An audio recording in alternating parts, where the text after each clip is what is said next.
That means is like, have you seen some kind of image which is blurred and with spoilers written in it in Discord? So you can view those kind of image without you clicking on it, alright?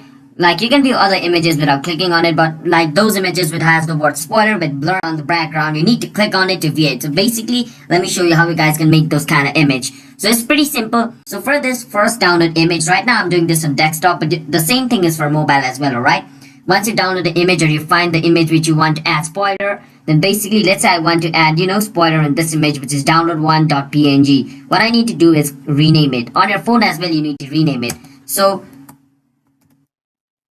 what you want to do is, rename it and write spoiler at the beginning of the photo. The photo's name should begin with the word spoiler and write underscore and then write the image's name. So let's say this is the image name. Now remember, if I wanted to write this image's name, okay, I had to write spoiler underscore okay, alright? Just remember to add spoiler at the beginning of every image, okay? So after I do that, basically I open Discord. So let's say I want to share this photo on this Discord, server. What I can do is just drag this photo over here, paste it, and click on upload. Wait for some time. As you guys can see, it shows spoiler. Now, other images you can randomly view, but to view this image, basically I need to click once and only I can view it, alright? As you guys can see, I had to click it once, then only I could view it, otherwise I couldn't.